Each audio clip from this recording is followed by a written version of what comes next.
We are sitting awaiting our Jack the Ripper tour, where we will be taken around Whitechapel to the areas where Jack the Ripper was active. No, we did not. It was free. Alright, I'm gonna head over there. The one with a bunch of suits downstairs. Oh, it's downstairs? Yes, yes. Alright, hold on, let me see. Nope, that covers it up. I should have brought like a reusable. You could drink the water at the restaurant. I drank 3 cups of it. The French beauty secret. Hydrate, refresh, soothe your skin. Okay. What did I say? Avene. Avena. Avene. Oh, that's Avene.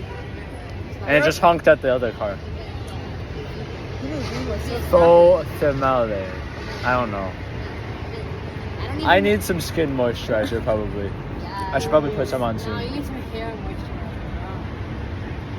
I need some more hair gel. I'm gonna go to. How'd you find the Duolingo somewhere?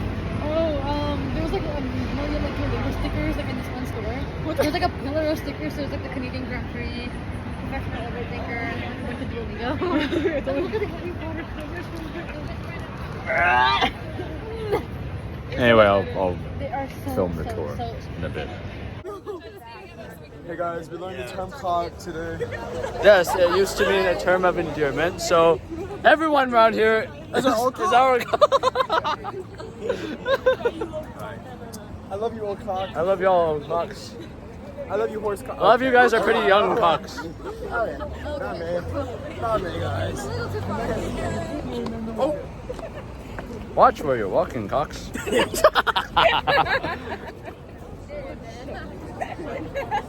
No, it's fun. Huh? Maybe think we're going on cock. You did it.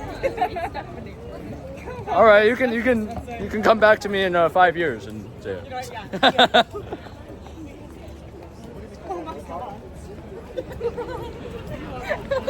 No. Who says Pookie anymore? We just say. Oh my god. Jonathan, stop. we say. Cock bear. Yeah. Like and subscribe to become Mike. We should count the amount of times we've said that. Sorry about that. Old cock. Come inside with me. Come inside him. No. So, this square that we're in is called Mitre Square. Now, it looks very different from the time the murders happened, of which we're going to speak this evening. On 4 sides, it was encompassed by brown brick buildings. 2 of the buildings were abandoned warehouses, and the windows were darkened at this time in the morning. One building was a factory, and it was closed at this time in the morning, so the windows sat in darkness. And the other side was a police officer's house. He was in bed asleep. He said he didn't hear anything, and he's in the darkness. So the square sits in darkness. Now, there were 3 passages into this square. All St. James Passage, Duke's Passage, and over there's a passage through a building that stood here called Mitre Passage into Mitre Square. 3 local Jewish men were walking past there to their club, the Imperial Men's Working Club. And as they look down over here, they see in the passage over here a woman and a man talking. The woman has her hand on the man's chest, and they seem to be in some sort of intimate exchange. Later on are able to identify her as Catherine Ellis from her clothes when they visit her body in the mortuary. The man who's with her is wearing a grey peaked cloth cap. They continue to their intended destination. 14 minutes prior to the event of which I'm going to speak, a police officer had been through this square on his 15-minute beat, and he had seen nothing. So what happens next happens in almost total darkness and at speed.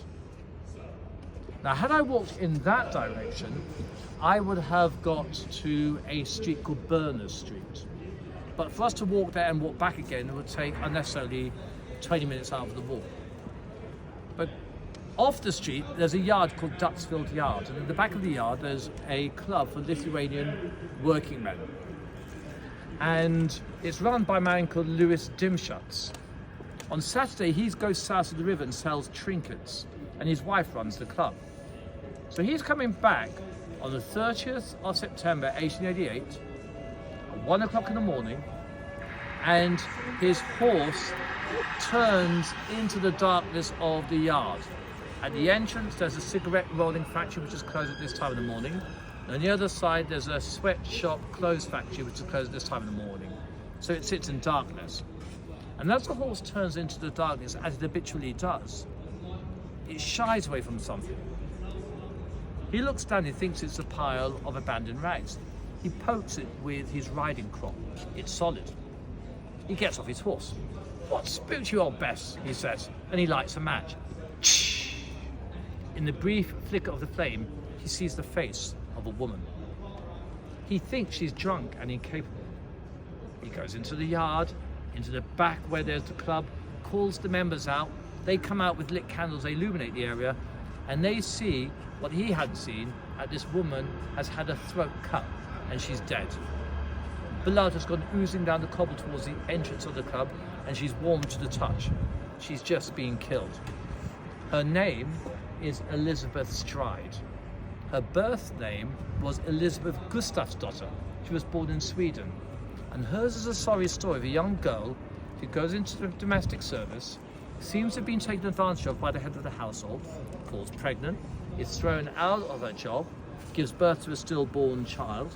Now she's a social disgrace in the town, she can't get any work, and the only job she can get is as a prostitute. And she deadens the awfulness of her experience by drinking, and she becomes a Alcohol. She comes to live in England. She marries a man called Michael Stride, which is when her name changes. 4 years prior to this event, he dies of cirrhosis of the liver. He seems to have been an alcoholic too. She's seen on the 29th of September in the local pub with a man who's described as having light skin, a dark brown moustache, and he's wearing a morning suit, what you would call a bank cashier's outfit, with a billycock hat, what you would call a derby hat. At midnight, on the 30th of September 1888, a police constable is walking up Berners Street and says he passes Lizzie Stride and a man. They're in conversation. The man says, "You'll say anything but your prayers, wouldn't you?" And they laugh. The man is described as 5'7", of a dark complexion, with a light brown moustache and a deerstalker hat, a Sherlock Holmes hat. About 15 minutes later, someone who lives on Berners Street sees a man running down the street with a black shiny leather bag, what looks like a doctor's bag.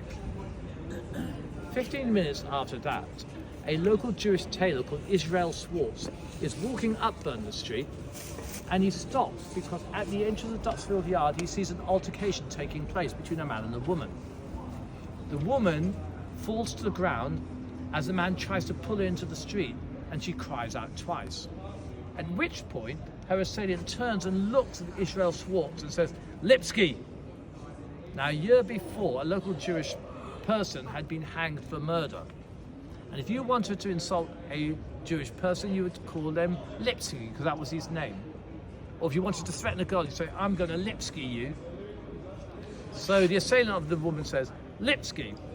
At which point, Israel Swartz notices there's another man watching this altercation taking place, smoking a pipe. That man turns towards Israel Swartz, starts walking towards him ominously. Israel Swartz takes fright and walks away quickly. He turns the corner, looks back, and the man has stopped following him. He leaves. 15 minutes later, Louis Dimschutz arrived on the scene. The area is cordoned off. The police are called. They stop anybody passing by under suspicion. Every member of the club has their hands checked and their clothes checked for blood. But then at 5 o'clock, the search for the murderer stops. Why? Why did they call off the search at 5 o'clock in the morning? Because she's a prostitute and an alcoholic. Because she's a prostitute and alcoholic and they don't care? No. They've coming off duty? No. They're tired. They're tired? No. Because they blame the dude that was...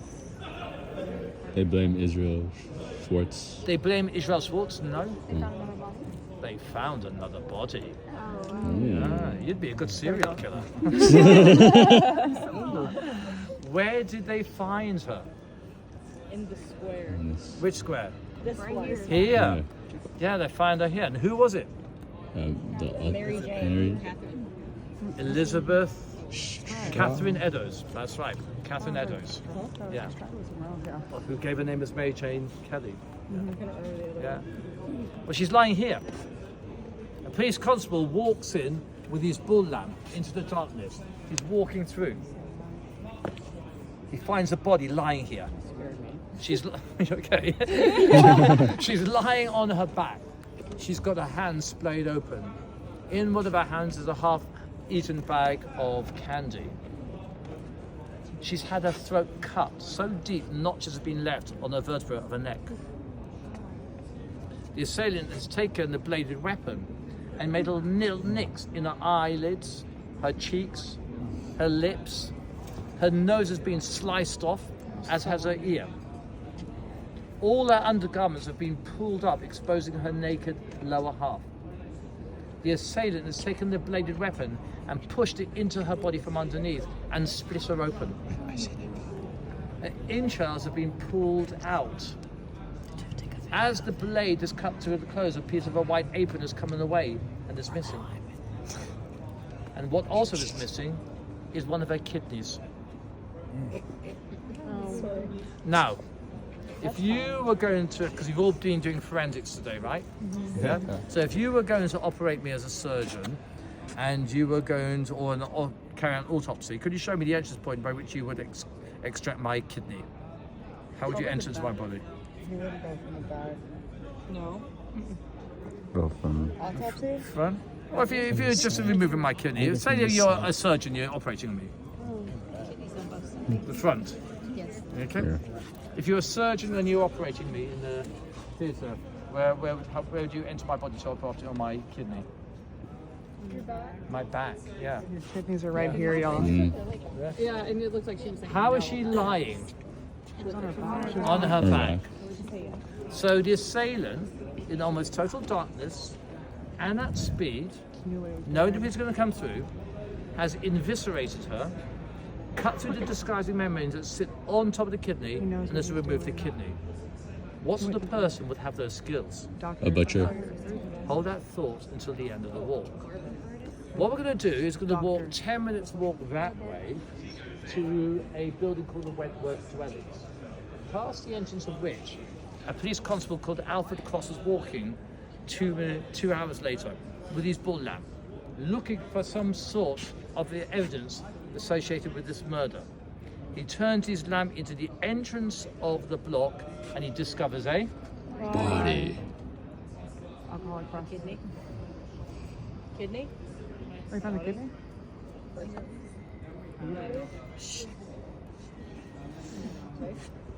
Kidney. he discovers. Come with me to find out. Ooh. And you would see dark smears moving around. And as one moved towards you, you wondered whether this was a customer or whether it was the killer. It moved closer and a knot would form in your stomach. It moved closer and your heartbeat would quicken. It moved closer and your breath shortened. It moved closer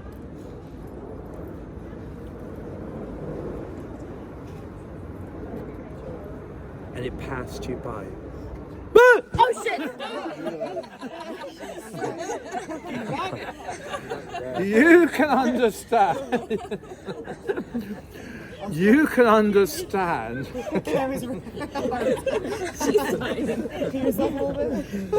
You can understand why women are walking on eggshells, or so our next victim says she is. Yeah? Her name is Mary Jane Kelly. Recognize that name? Yes, I do. She was a friend of Catherine Eddowes. Yeah? And she was staying in a single room dwelling, 13 Miller's Court, in the apartment block over here. Now, she was born in Ireland. Her family moved when she was 15 to Wales. She went on to marry a coal miner, but then he was killed in an explosion. And with no income to rely on, she moves to London, where she becomes a Prostitute. but a high-class one in the West End. and she seems to have been taken to Paris by one of her clients, so living a good life. But it seems she wants to escape the gangs of the west end of London, so moves to the East End. And she's recorded as living on several occasions with 3 different men, finally ending up in an apartment over here with a man called Joseph Barnett, who's a part-time dock worker. And when work is not forthcoming for him, she has to rely on another source of income, and that is Prostitution. and he doesn't like it. And there's a source of argument between them. And the straw that breaks the camel back is when she allows a friend to use their room as a brothel, and he leaves. But he does come and check on her, which he does on the 8th of November, 1888. And he says he's recounting from the newspapers the events that's going on to her. And she muses out loud, "Oh, I do fear I'll be next." How prescient of her. At midnight on the 9th of November, a friend who lives in the apartment block called Mary Cox leaves to go and find a client because she's a prostitute, and outside she sees Mary Jane Kelly with a man who's described as of stout build, 5'5", with a heavy coat on and a hat. The man and Mary Jane Kelly go down a passageway to her apartment. Mary Cox leaves the scene to go and find a client, but doesn't find anybody. Comes back at 1 o'clock in the morning. As she passes Mary Jane Kelly's apartment, she hears her singing inside softly. All seems to be well and good. At 2 o'clock, a local washerwoman who's had an argument with her husband comes to stay with a friend in the apartment block, and as she enters, she sees a man over here looking intently at the block. She goes to stay with the friend gives her a chair to sleep in. She can't find a comfortable position. She falls in and out of a slumber. At 3:30, the local church bell rings. Ding, ding. And then she hears, "Oh, murder! Murder!" And she goes back to sleep. In this neighborhood, if every time you heard murder, you went to the window, you'd never sleep. It's a rough neighborhood. But she's suitably disturbed not to go into a deep slumber, and indeed, at 5:30, she gets up and sets about her day. At 8:30 in the morning, someone says they see Mary Jane Kelly leaving the apartment block and walking up the street. Or should I say, someone dressed like Mary Jane Kelly. At 10:45, a messenger boy sent by the owner of the apartment, Mike McCarthy, comes to collect 8 weeks of back rent that she hasn't paid. And he knocks on the door. "Mary Jane, Mary Jane." No answer. He goes around the back of the apartment. It's been comprehensively trashed in alcoholic stupors. The windows are smashed and covered with sackcloth. He pushes the sackcloth aside of the broken pane, looks through, and what he sees makes him turn white in horror and disgust. He comes rushing down over to the police station 3 minutes away, and he goes bursting in. Another one, Jack the Ripper, and it's bad this time." A detective and the constable come sprinting down here. They look through the back of the apartment. It is bad.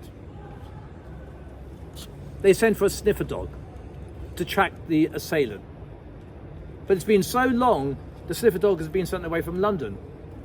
And so, they wait and wait, not knowing the sniffer dogs are not going to turn up. At 1:30 in the afternoon, George Aberline, the police inspector in charge of all the investigations of all these murders which happened in his patch, H Division's patch, turns up with a police surgeon called Bagster Phillip, and he orders the door to be broken down. And when they go in, what they discover has been described more the work of the devil than of any human being. Now, before I go into the details of the murders, I ought to warn those of you who are of a sensitive nature, they really are quite awful. And I actually have had people faint in this part of the war.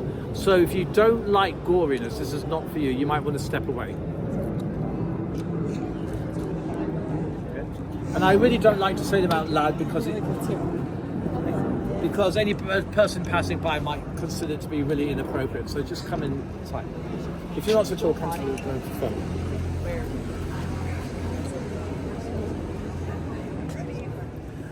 By any understanding of the word, she has been well and truly butchered. The assailant has cut her throat so deep, he's decapitated her. Her head is held onto her body just by a flap of skin. Alongside her on the wall is a gush of blood. Unlike when they're killing in the street, where the murderer is strangling women first and then cutting their throats, and we know that because they were found with their tongues swollen and protruding, here he cuts her throat while she's alive. Underneath her fingernails are traces of blood and flesh. She's fought fiercely in these last moments of her life. The assailant has taken the bladed weapon and stabbed her in the face over and over again. Her face is just a mass of open wounds. It's as if he's trying to obliterate her very humanity. The bladed weapon has been used to gouge and scoop out her private parts, and they've been placed on the table. She's been split open from top to bottom. Her liver has been taken out and placed between her bent open legs. Her uterus has been hacked out, has been placed under her head as a pillow. One of her buttocks has been sliced off and placed there with the uterus. The other buttock has been hacked off and placed on the table with the contents of her abdomen. The leg is bent. And in the photograph of the murder scene, which is visible on the internet, all you can see is the bone from the knee to the thigh. It's been entirely defleshed. And the flesh has been placed on the table. The other leg has been partially defleshed. The calf muscles have been hacked out. One of her breasts has been sliced off and placed by her right foot. The other breast has been sliced off and placed on the table. The bladed weapon has been inserted in between her ribs, in the intercostal muscles shredded. And most chillingly of all, her heart is missing. All of this took place by the light afforded by clothes which are now burnt and cold ashes in the hearth. It seems that the killer, knowing they're not going to be interrupted as when they're killing on the street, has all the luxury of time to carry out their sick, macabre perversion to its grisly conclusion. By any comparison, this was the worst of all the murders. And then,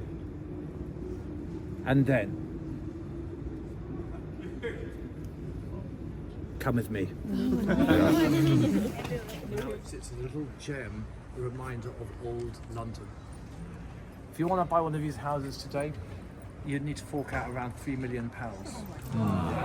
Yeah? Because they are such historic gems. But originally, this was the worst area to live in London. Okay. We finished the tour. Yes, Cox, that is what we have done. Cox, I don't know what to tell you, man, but that was a cool tour. Yes, very enlightening. I enjoyed it. What about you? I liked it a lot. I liked it a lot. A lot. What about you guys? You liked it a lot? I liked it. It was Made me feel very queasy. low-key, it was fun. It was fun. Yeah, It was actually very fun. quizicious. Well, dear Cox, I could fall asleep to his voice. he did have a very nice voice. Yes, that was the Jack the Ripper tour. I hope you enjoyed. And now to the next part of the video. Yes, this isn't the end of the video, bro. We got several more days.